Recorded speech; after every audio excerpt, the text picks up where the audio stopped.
Assalamualaikum warahmatullahi wabarakatuh. Halo Sobat Dukcapil. Siang ini bersama saya, Leli, kita bertemu lagi dalam acara podcast Sedep seputar dialog administrasi kependudukan Swarga Loka Dispenduk Capil Kota Surabaya episode ke-12. Sobat Dukcapil, siang hari ini saya di sini ada di Sekolah Inklusi Galuh Handayani.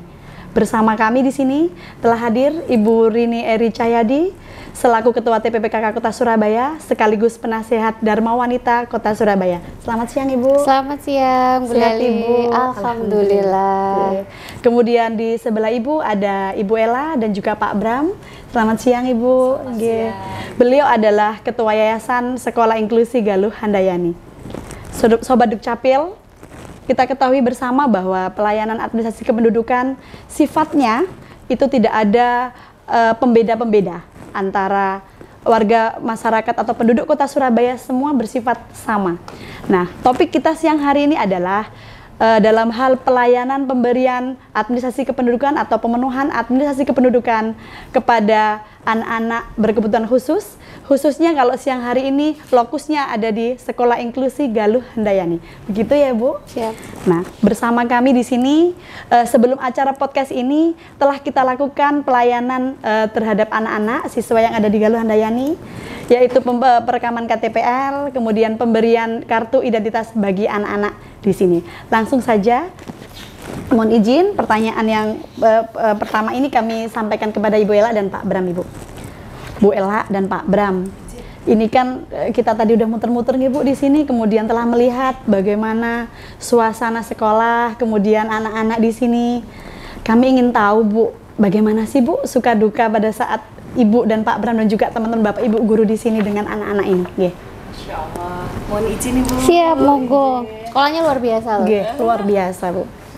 Injih, kalau untuk suka dukanya banyak sekali Bu Leli, injih, karena memang di sini kami menangani anak-anak yang berkebutuhan khusus, jadi otomatis penanganan, pembelajaran itu juga harus kami maksimalkan terhadap anak-anak. Iya, berapa anak Bu yang sekolah di sini siswanya? Kami di sini jumlahnya 145, mulai dari TK, SD, SMP, SMA sampai dengan college. Kulit itu kalau boleh tahu? Kulit itu setara D2. Oh D2, Masya Allah luar Keren biasa ya? Bu, iya sangat luar biasa. Iya Bu, benar. Kemudian Bu, ada nggak sih Bu cerita-cerita terkait dengan mohon maaf dari orang tua mungkin kaitannya pengalaman-pengalaman dalam pengasuh anak? Apakah kemudian anak-anak ini kalau umpama di luar itu ada dapat bullying atau seperti apa Ibu? Kami memang banyak sekali pengalaman dari cerita-cerita dari orang tua yang kami alami di sini. Itu memang contohnya misal wali murid seperti yang tadi Ibu, wali murid yang sekiranya sudah kelas 4, beliaunya merasa percaya diri, akhirnya memutuskan untuk keluar dari sekolah Galuh Handayani, melanjutkan kembali ke SD negeri. Setelah dari SD negeri, di sana mungkin beliau merasa kurangnya penanganan ya, baik dari tenaga pengajarnya maupun dari pelayanan yang dilakukan di sana. Mungkin juga di sana anaknya juga mengalami kondisi yang mana itu dia merasa terbuli. Berbeda ya. Berbeda, betul. Jadi akhirnya mereka memutuskan untuk kembali ke sekolah Galuh Handayani. Oh gitu ya Bu ya. Jadi kembali lagi ke sini nih Bu ya.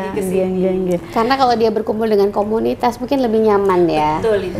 Tereksplor akhirnya potensi-potensinya. Tapi kalau bergabung dengan anak-anak yang normal, anak yang normal juga untuk menerima kekurangan mereka ini juga agak sulit. Mereka untuk masuk juga agak sulit, sehingga itu mungkin yang terjadi ya. Baik Ibu. Kalau boleh tahu Bu, biasanya kalau anak-anak sekolah yang lain tuh Bu, maksudnya yang di luar tidak di ABK atau inklusi seperti ini itu kan masuk sekolah biasanya kan membutuhkan sebuah identitas kependudukan, aktenya dan lain sebagainya. Kalau di sini sendiri Bu, pemenuhan itu seperti apa Ibu? Jadi untuk proses awal masuk di sini, siswa itu menyerahkan semua dokumentasi administrasi. Jadi mulai dari akte kelahiran, KK, terus kalau misalkan dia lanjut ke lembaga yang di atasnya itu menyerahkan rapot terakhir, itu sudah pasti kami minta untuk yang Siap, kelengkapan dokumen administrasinya Ibu Inje. Baik, Jadi baik, Ibu. insya Allah sudah lengkap. Oke. Cuman alhamdulillah ini kan kami difasilitasi Inje sama Dispenduk untuk pemenuhan KTP sama KI anak-anak. Insya Allah luar biasa. Siap. Kita di Spenduk Capil melakukan jemput bola ya Bu ya. Iya, betul. Tentunya tadi dengan arahan dari Ibu Wali Kota begitu ya Bu ya. Jadi anak-anak yang biasanya harus datang ke tempat layanan ini dijemput bola oleh Dispenduk Capil Kota Surabaya begitu ya Bu Sangat ya. membantu sekali. Membantu sekali, Masya Program Allah. dari Dispenduk Capil. Luar biasa ini Bu ya. Perjuangan beliau ini Bu Siap, setiap hari. betul. Dengan Effortnya anak-anak pasti yang dengan anak-anak yang istimewa. istimewa tadi Masya Jadi Allah. yang merawat itu pasti lebih istimewa. Pasti begitu. Kemudian kami berlanjut ke Ibu. Siap. Kalau terkait dengan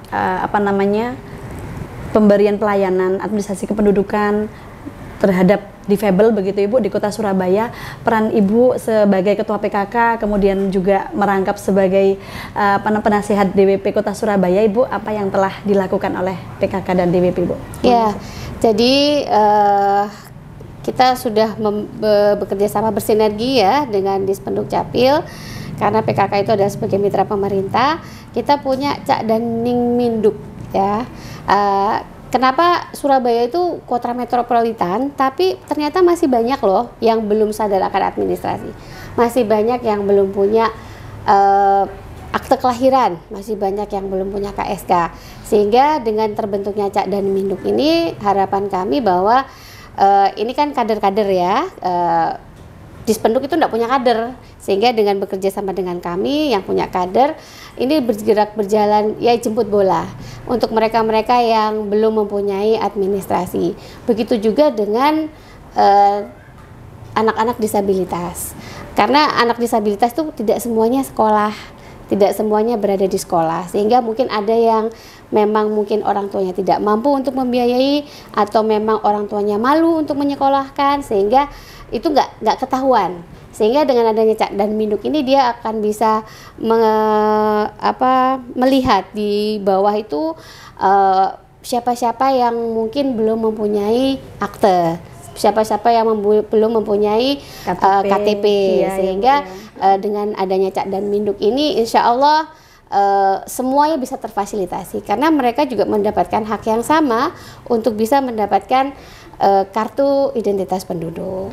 Siap Ibu, jadi ini kolaborasi bersama ya Bu ya, seperti betul. yang selalu disampaikan Bapak Wali Kota, membangun Kota Surabaya secara gotong royong begitu ya Bu ya. Betul. Jadi memang kalau di masyarakat itu biasanya anak-anak yang berkebutuhan khusus itu lebih tidak terekspos keluar, Betul. sehingga mungkin yang tahu adalah warga di masyarakat, yaitu KSH karena tadi ya Bu. KSH itu kan ada di lingkup RT, sehingga dia kenal kan sama tetangganya, dia tahu tetangganya siapa, dia tahu siapa yang membutuhkan begitu. Sehingga dengan bergerak bareng ini bisa terfasilitasi, mereka bisa Dispenduk itu jemput bola untuk membuat minimal administrasi yang diperlukan itu apa, datanya apa segala macam, sehingga dibantu untuk membuat KTP tanpa harus mereka ke pelayanan publik untuk membuat KTP.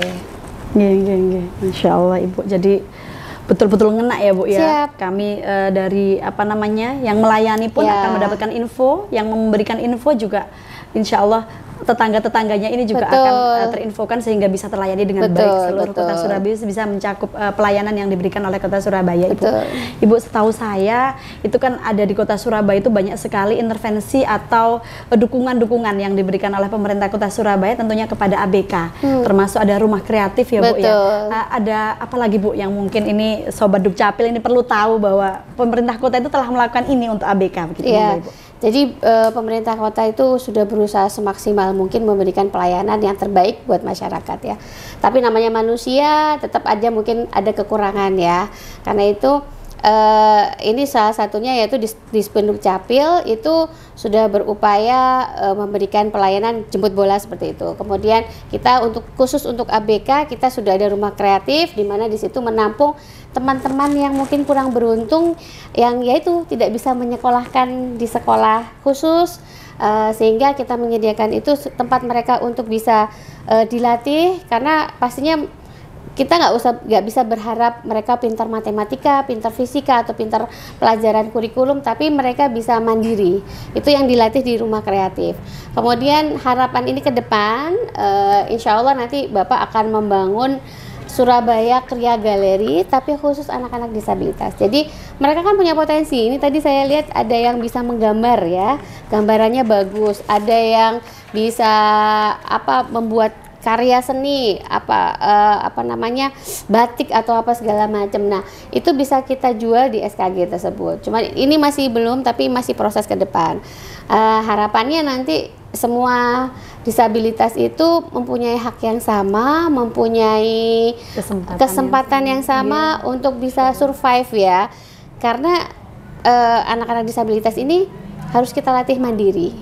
Suatu saat mereka akan ditinggal orang tuanya, dia akan hidup sendiri ketika tidak ada orang tuanya. Jadi minimal dia bisa mandiri. Makanya itu saya luar biasa sangat mengapresiasi untuk sekolah-sekolah disabilitas yang saya rasa itu bukan hal yang mudah, tidak mudah untuk membangun sekolah khusus anak disabilitas dengan anak-anak istimewa ya, yang berbeda lah istilahnya, sehingga effort kesabarannya itu mungkin bisa dibilang 100% lebih ya. Iya Ibu, Masya Allah luar biasa sekali dukungan yang diberikan oleh Bapak dan Ibu Wali Kota Surabaya kepada khususnya anak-anak atau warga yang ABKG berkebutuhan khusus begitu.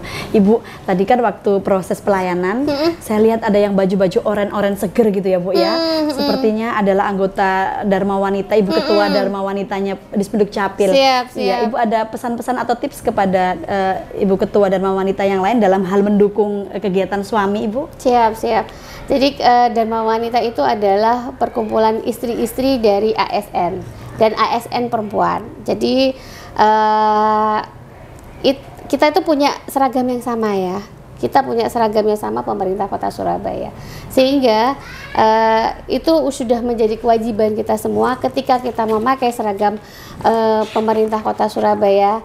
Wajib hukumnya kita memberikan pelayanan terbaik untuk masyarakat. Jadi pesan saya untuk semua ketua Dharma Wanita ataupun pengurus Dharma Wanita ataupun anggota Dharma Wanita, ayo kita sama-sama bergerak bersama, karena nggak mungkin kita bisa sendirian. Pemerintah kota, bapak-bapaknya jalan sendiri tanpa support dari ibu-ibunya, tanpa support dari stakeholder yang ada, itu kita nggak bisa memberikan pelayanan yang terbaik untuk masyarakat. Karena itu kita harus bersinergi, dan untuk ibu-ibu Dharma Wanita ini harus mensupport bapak-bapaknya ya. Jadi support ini bukan dalam banyak hal, bisa doa, bisa pengertian yang luar biasa ketika bapaknya pulangnya malam, ya dibukain pintu ya Bu ya, tetap dibukain pintu ketika bapaknya harus pagi-pagi berangkat, diikhlaskan gitu. Kopinya jangan lupa. Nah, tetap didampingi, tetap dimasakin ya, walaupun bapaknya nggak dimakan gitu ya. Tapi itu yang memang harus pendampingan kita ini, karena kekuatan dari seorang suami itu adalah di belakangnya adalah istri yang hebat gitu ya. Kekuatan anak yang hebat itu pasti ada ibu-ibu yang hebat. Ini saya tadi bisa lihat di sini bahwa anak-anak yang hebat ini pasti mempunyai ibu-ibu yang luar biasa. Jadi itu porsi seorang perempuan itu sebagai istri, sebagai ibu yang luar biasa. Luar biasa. Makasih juga, selamat ya kemarin dapat penghargaan lontong balap ya. Iya Ibu, ya, terima kasih sekali atas dukungan. Inovasinya Bapak juga, luar biasa deh. Mungkin saya ada pesan sedikit. Jadi KIA tadi yang diberikan itu kan untuk anak-anak di bawah 17 tahun. Harapan saya ketika KIA ini khusus anak-anak disabilitas, agar mereka tuh bisa juga merasakan pelayanan publik.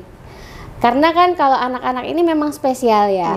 Kalau dia terlalu lama menunggu antrian, dia bisa tantrum, bisa gelisah, bisa ini. Jadi KIA itu bisa kita manfaatkan juga selain sebagai identitas, bisa menjadi prioritas ketika dia